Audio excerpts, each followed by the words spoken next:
Hi guys, my name is Prakash Saini. आज की इस वीडियो में हम बात करेंगे एजिथ्रोमाइसिन के बारे में। एजिथ्रोमाइसिन की पूरी जानकारी देंगे आपको।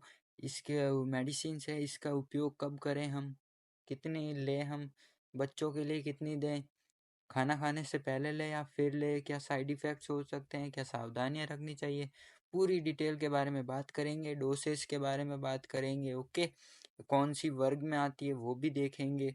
यदि अभी तक वीडियो को लाइक सब्सक्राइब शेयर नहीं किया है तो प्लीज़ कर दीजिएगा। ये हमारी बिल्ली भी आपको कह रही है। देखो मैं बताऊँ, बिल्ली क्या, सब्सक्राइब करो, सब्सक्राइब सब्सक्राइब बोलेगा नहीं, ये बिल्ली की सब्सक्राइब। गाइस सब्सक्राइब कर देना। ओके, तो बिना किसी देरी के वीडियो को स्टार्ट करते हैं और देखते हैं हम एजिथ्रोमाइसिन के बारे में पूरी डिटेल। आपको यहाँ पर दिखाई दे रही है एजिथ्रोमाइसिन टैबलेट हो गई IP 500 mg यानी कि 500 मिलीग्राम। 500 मिलीग्राम को आप कैसे भी लिख सकते हो 0.5 ग्राम। ओके, आगे देखेंगे इसको कब लेनी चाहिए, कितनी लेनी चाहिए। जैसे क्लास ऑफ ड्रग्स, ये मैं आज खुद ही लिखूंगा। ओके, इंग्लिश देखें पहले क्या है, ऐसे बेसिक से ये समझते हैं पहले। Azithromycin is a macrolide. Okay, macrolide antibiotic use to treat virus effect bacterial infections. यानी कि ये कह रहा है कि जो एजिथ्रोमाइसिन है एक मैक्रोलाइड एंटीबायोटिक है जो विभिन्न बैक्टीरियल संक्रमणों के इलाज के लिए उपयोगी की जाती है। यानी कि जिसमें क्या होता है, इन्फेक्शंस होता है। जैसे कि कोई भी इन्फेक्शंस हो गया, इन्फेक्शन जो भी है जिसमें उपयोग करना होगा वो, जैसे कि ENT हो गया, वो आगे देखेंगे हम। यानी कि साफ साफ सा मतलब है एजिथ्रोसिन माइसिन मेडिसिन का यूज करने का, कि इसमें जो होती है वो क्या होती है, एंटीबायोटिक क्लास ऑफ ड्रग्स है, वो लिख दूंगा मैं। और इसमें है कि बैक्टीरियल संक्रमण, यानी कि जो वायरस बैक्टीरियल इन्फेक्शन होता है इसके लिए यूज की जाती है, मुख्य मेन। ओके, अब बात करते हैं इसकी क्लास ऑफ ड्रग्स की, तो मैं यहाँ पर लिख देता हूँ। जो इसका क्लास ऑफ ड्रग्स है वो है अपने एंटीबायोटिक। क्या है गाइस, एंटीबायोटिक। ओके, ये आपको याद रखना है, इसका क्लास ऑफ ड्रग्स क्या है, एंटीबायोटिक। और आपको ऐसे और बहुत सारी मेडिसिन के बारे में जानकारी दी जाएगी। तो आज हम पढ़ेंगे एजिथ्रोमाइसिन के बारे में। देखिए वीडियो को पूरा वॉच, पूरा देखना है वीडियो। ओके, फिर देख ले यूज़ ऑफ मेडिसिन। इस मेडिसिन का यूज़ किस समय करें, या ये कोई इन्फेक्शन हो गया है उस समय करें, किस किस इन्फेक्शन के लिए इसका यूज किया जाता है वो मैं आपको बता देता हूँ, यहाँ पर लिख देता हूँ। पहले आपको याद रखना है, जो पहला इन्फेक्शंस होते हैं वो हैं ENT इन्फेक्शंस। क्या है गाइस, ENT इन्फेक्शंस, यहाँ पर लिखता हूँ इन्फेक्शन। ENT इन्फेक्शंस क्या है वो देख लेते हैं। ENT इन्फेक्शंस में क्या होता है गाइस, ई का मतलब हो गया ईयर, ई का मतलब ईयर हो गया, एन का मतलब नोज हो गया, और टी का मतलब थ्रोट, यानी कि क्या हो गया, हमारा गला। तो यहाँ पर मैं लिख देता हूँ थ्रोट। तो ये हो गया ENT, यानी कि ENT के इन्फेक्शंस के लिए यूज किया जाता है, जिसमें आपका कान, ईयर, कान, नाक, नोज हो गया, और थ्रोट यानी कि गला, यानी कि कान, नाक, गला। इसके लिए आपको कोई इन्फेक्शंस हुआ है तो आप कौन सी भी मेडिसिन का यूज़ कर सकते हो। मेडिसिन है वो यहाँ पर लिख देता हूँ मैं, एजिथ्रोमाइसिन। एजिथ्रोमाइसिन,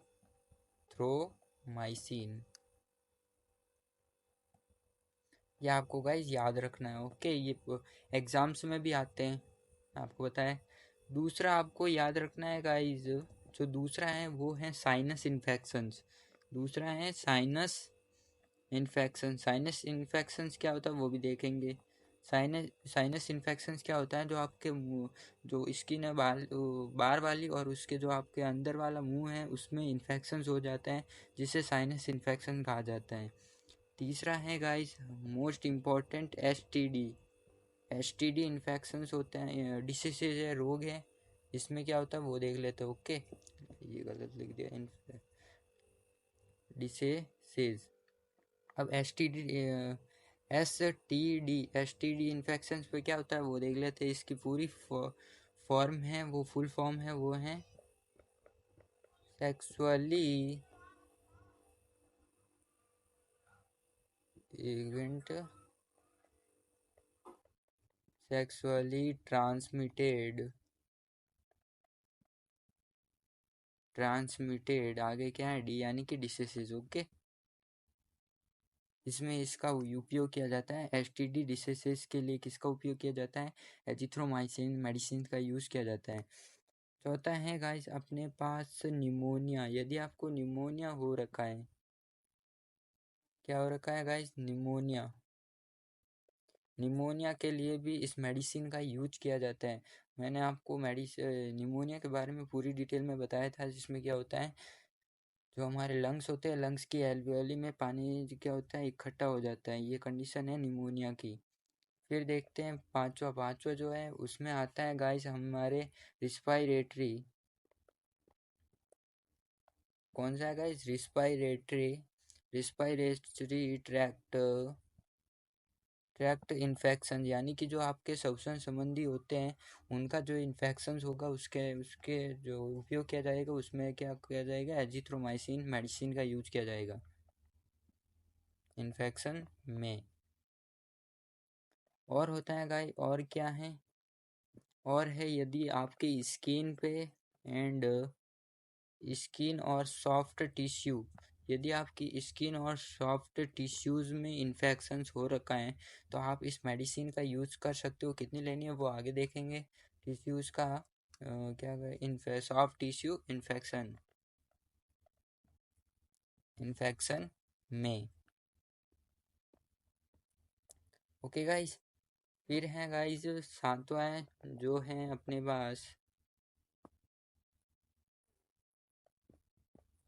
सातवां हमारे पास है जेनेटियल, यानी कि जेनिटल इन्फेक्शन, यानी कि जननांग जो होते हैं रोग, उनका जो इन्फेक्शन होगा उसके लिए भी इसका उपयोग किया जाता है एजिथ्रोमाइसिन मेडिसिन का। तो आपको ये पॉइंट याद रखना है।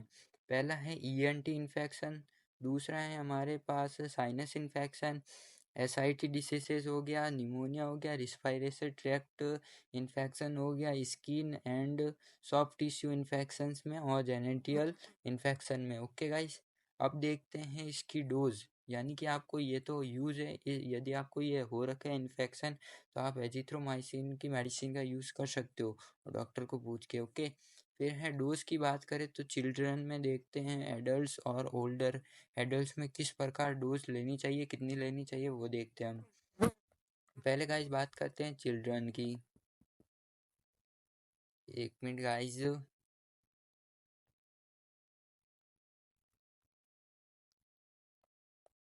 तो पहले बात करते हैं चिल्ड्रन। तो चिल्ड्रन में आपको पता होना चाहिए, देखो चिल्ड्रन में आपको क्या पता होना चाहिए, जो जिसकी उम्र है 6 से 12 ईयर के जो होते हैं बच्चे, 6 से 12 ईयर्स के जो बच्चे होते हैं उनको आपको एजिथ्रोमाइसिन मेडिसिन कितनी देनी चाहिए वो देख लेते हैं। तो आपको वो देनी चाहिए यदि उसको हो रखा है रिस्पायरेटरी ट्रैक्ट इन्फेक्शन। क्या हो रखा है? रिस्पायरेटरी या अदर डिसीजेज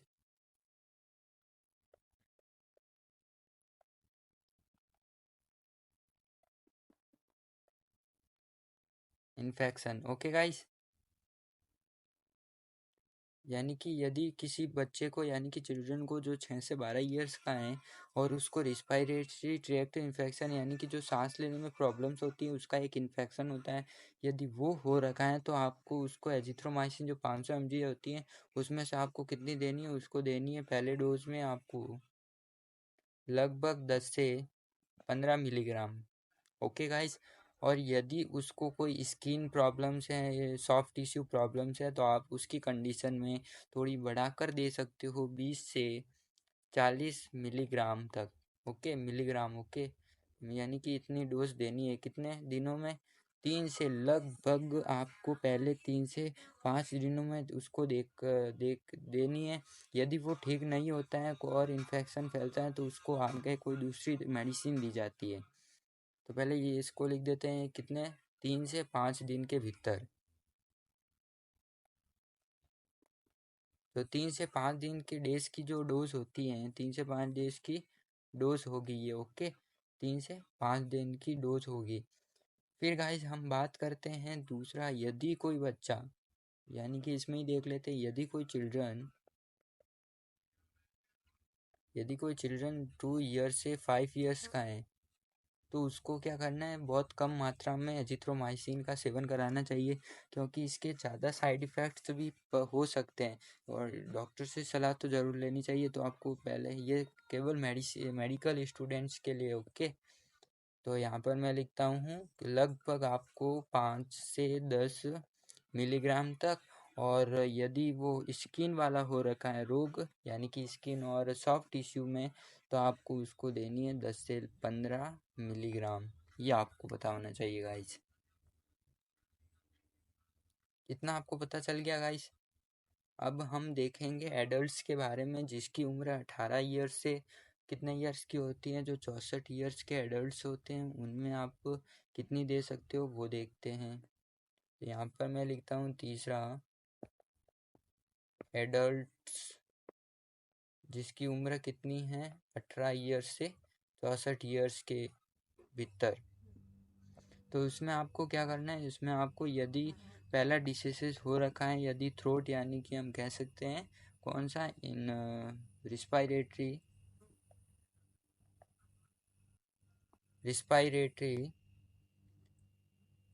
ट्रैक्ट इन्फेक्शन, यदि ये इन्फेक्शन हो रखा है, तो उस कंडीशन में आपको 250 से 500 मिलीग्राम तक ही देनी है। यानी कि मैं कह सकता हूँ कि 0.2 ग्राम से 0.25 ग्राम से 0.25 ग्राम से लगभग 0.5 ग्राम से अधिक नहीं देनी है। वो मिलीग्राम में, ये ग्राम में, ओके गाइस। और यदि गाइस उसको स्किन में कोई प्रॉब्लम्स आती हैं तो आप उनको दे सकते हो। स्किन की प्रॉब्लम्स होती हैं, soft tissue problems, soft tissue infection, तो उसमें आपको क्या करना है गाइस, उसमें आपको देनी है लगभग लगभग बता रहा हूँ, आप दे सकते हो 1000 से नहीं, 500 से 1000 मिलीग्राम तक, यानी कि 0.5 ग्राम टू 0.10 ग्राम तक आप उसको दे सकते हो इस मेडिसिन का, ओके। फिर हम देखते हैं गाइस तीसरा चौथा जो आती हैं ओल्डर एडल्ट, जिसकी उम्र 65 ईयर्स से अधिक है, उनको आप कितनी दोगे वो देख लेते हैं। ओल्डर एडल्ट्स, तो गाइस उन जिनकी उम्र होती है 65 ईयर्स से अबव होती है, यानी कि 65 ईयर्स से अबव हैं, ऊपर हैं, तो आपको उनको मेडिसिन है ना इनके जैसी देनी है। किनके जैसी, जो एडल्ट होते हैं उनके जैसी, जैसे कि उनको पहला रोग हो रखा है रिस्पायरेटरी, जिसे मैं आर से लिखता हूँ, रिस्पायरेटरी, RT और आई से, ओके, फुल फॉर्म RTI। एक मिनट, पूरा ही लिख देता हूँ, रिस्पायरेटरी ट्रैक्ट इन्फेक्शन यदि हो रखा है तो आपको देनी है 250 से 500 मिलीग्राम तक। ये आपको पता होना चाहिए। यदि स्किन में है, सॉफ्ट टिश्यूज में हो रखा है इन्फेक्शन, तो गाइज आपको उनको देना है लगभग 500 टू 1000 मिलीग्राम, ओके, मिलीग्राम। ये आपको डोज हैं जो बच्चों को कितनी देनी है वो आपको पता होना चाहिए। यहाँ पर dose children, adults and older adults, तो आपको पहले बता दिया था कौन सा यूज़ ऑफ मेडिसिन, यूज़ किस में करते हैं इस मेडिसिन का। डोज बता दिया आपको, कितने साल से कितने साल बच्चों को कितनी देनी है। और आपको एक बात याद रखना होगा यहाँ पर कि जो 3 से 5 ईयर्स होंगे, ईयर्स क्या, 3 से 5 डेज की डोज होगी, ओके। आपको वन टाइम, यदि आपको पेशेंट आता है वन टाइम में आपको क्या करना है, उसको 3 से 5 डेज की डोज देनी है, ये दवाई देनी है, डोज देनी है। यदि यदि वो क्या ठीक नहीं हो पाता है, यदि उसके इन्फेक्शन और हैं, तो आप उसको वापस कहना, यदि कि आपके इन्फेक्शन या आपको और तकलीफ़ हो रही है तो वापस आए और आप दूसरी कोई मेडिसिन का यूज़ कर सकते हैं उस समय, ओके। तो ये आपको याद रखना है। फिर है 500 मिलीग्राम को इज इक्वल टू, ये आपको बता दिया मैंने। फिर है डोज की ड्यूरेशन कितनी हो सकती है, ये आपको पता होना चाहिए। जो डोज की ड्यूरेशन होगी वो 3 से 5 डेज़ की होगी वन टाइम, यानी कि पहली बार में जब आप किसी को दे रहे होंगे, और दूसरे टाइम यदि उसको कुछ भी ठीक नहीं हुआ है, फ़र्क नहीं पड़ता है, तो आपको क्या करना है, डॉक्टर के द्वारा क्या होती है, डॉक्टर के द्वारा इसकी जो ड्यूरेशन होती है वो थोड़ी इंक्रीज़ कर दी जाती है, और 2-4 दिन और मेडिसिन का उपयोग किया जाता है, दिया जाता है 2-4 डेज़। ओके, ये आपको बताना चाहिए। फिर है मेडिसिन का यूज़ किसके साथ करें। इसकी मेडिसिन का यूज़ आपको वाटर के साथ ही करना है, पहले बात यही है, वाटर के साथ ही करना है इस मेडिसिन का यूज़। खाना खाने से पहले करें या बाद में, ये बहुत इंपॉर्टेंट सवाल है। तो एजिथ्रोमाइसिन मेडिसिन है, मैं यहाँ पर लिखता हूँ एजिथ्रोमाइसिन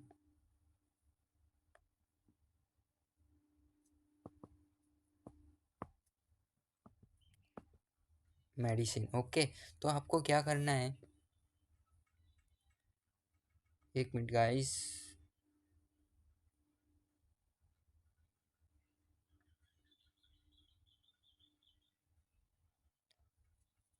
तो देखो, खाना खाने से पहले करें या बाद में, वो आपको बताना चाहिए।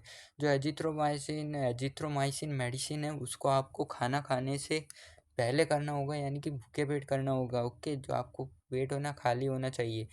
कितने, यदि आपने खाना खाया है तो उससे 2 घंटे पहले, यानी कि खाना खाने से पहले 2 घंटे पहले करना है। ओके, कितने, 2 घंटे, 2 hours बिफोर। Okay, before. और यदि आपने खाना खा लिया है, आप उसी समय मेडिसिन ले लेते हो एजिथ्रोमाइसिन, तो ये काम नहीं करेगी और इन्फेक्शन साइड इफ़ेक्ट हो सकते हैं। तो इसको भी आपको 2 hours बाद में लेना। Okay, after 2 hours। ये आपको पता होना चाहिए इस मेडिसिन का उपयोग कब किया जाता है। फिर देखते हैं प्रिकॉशंस, यानी कि सावधानियाँ क्या आपको बरतनी चाहिए इसमें। Azithromycin is not recommended for, यानी कि इस कंडीशन में आपको एजिथ्रोमाइसिन का यूज़ नहीं करना है। यदि आप किसी पेशेंट को एजिथ्रोमाइसिन मेडिसिन देते हैं तो आपको पहले जानकारी प्राप्त करनी होगी उससे कि आपको कोई रोग नहीं है क्या। और अंडर 2 years, यानी कि 2 साल से कम बच्चों को ये मेडिसिन देनी भी नहीं है। प्रेग्नेंट और ब्रीथ फील्डिंग वुमेन को भी नहीं देनी है, यानी जो प्रेग्नेंट होती है उनको भी नहीं देनी है। Okay guys. फिर है तीसरा, पेशेंट विद द लीवर और किडनी डिसीजेज। ये केस बहुत अच्छा है, यानी कि ये पॉइंट बहुत अच्छा है, जिसमें कि पेशेंट को यदि लीवर हो रहा है, लीवर में कोई प्रॉब्लम है, लीवर का रोग है, किडनी का रोग है, तो इस कंडीशन में आपको उसको एजिथ्रोमाइसिन मेडिसिन का सेवन नहीं कराना। ओके गाइज, यह आपको पता होना चाहिए। फिर साइड इफ़ेक्ट्स क्या हो सकते हैं यदि आप मेडिसिन लेते हो ये, तो आपको इसमें साइड इफ़ेक्ट भी देखने को मिलेंगे। वो क्या देख लेते हैं। वॉमिटिंग, उल्टी होने लगेगी, डायरिया होने लगेगा, दस्त, एब्डोमिनल पेन होने लगेगा, पेट में दर्द होगा। ये कॉमनली होता है सबके साथ, यदि कोई एजिथ्रोमाइसिन लेता हूँ तो उनके पेट में दर्द होने लगता है। फिर एलर्जिक रिएक्शन भी हो सकते हैं। फिर क्या है, एजिथ्रोमाइसिन लेने के बाद पेट दर्द कितने समय तक रहता है, ये आपको पता होना चाहिए। यदि आप एजिथ्रोमाइसिन मेडिसिन का सेवन बंद कर दियो तो 2 से 3 दिनों के भीतर, यानी कि 2 से 3 डेज में आपको पेट जो एब्डोमिनल पेन, तो वो आपको थोड़ा सा कम होता हुआ नज़र आएगा। ओके, और आपको पूरा रिलीज होगा, मतलब कि पूरा आपको सही कब होगा, तो वो होगा आपको लगभग 5 से, यानी कि 5 to 7 डेज में आपको बहुत अच्छे से फील होने लगेगा, पेट दर्द नहीं करेगा। इसीलिए इसका साइड इफ़ेक्ट्स हो सकते हैं, तो डॉक्टर की सलाह के बिना इसका उपयोग नहीं किया जाना चाहिए। Okay guys. फिर है एजिथ्रोमाइसिन मेडिसिन के साथ क्या नहीं खाना चाहिए, ये भी इम्पॉर्टेंट है गाइस। तो इसके साथ हमें मसालेदार खाने होते हैं। यदि कोई आपको किसी को मेडिसिन एजिथ्रोमाइसिन मेडिसिन दे रहे हो तो आपको उसको कहना है मसालेदार खाने नहीं खाए।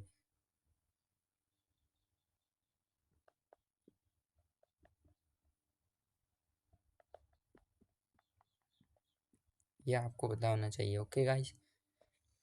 अगला और लास्ट क्वेश्चन आता है सबके, एजिथ्रोमाइसिन 250 mg कब लेनी चाहिए? तो ये लेनी चाहिए ओनली वन टाइम, यानी कि आपको दिन में एक बार ही लेनी चाहिए। ओके, या आप सुबह ले सकते हो या आप मॉर्निंग के टाइम में ले सकते हो।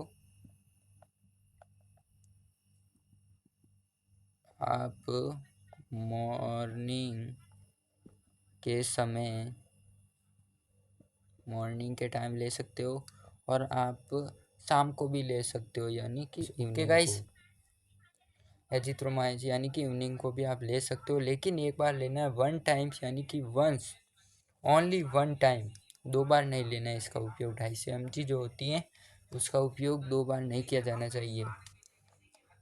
तो बस गाइस, आपको वीडियो अच्छा लगा होगा। और लास्ट है, भोजन खाने के 1 घंटे पहले लो या 2 घंटे बाद दवा लेनी चाहिए। तो बस गाइस, आपको वीडियो पसंद आया होगा तो लाइक और सब्सक्राइब शेयर कर देना। मिलते हैं किसी नए टॉपिक के साथ नए वीडियो में, तब तक के लिए बाय बाय।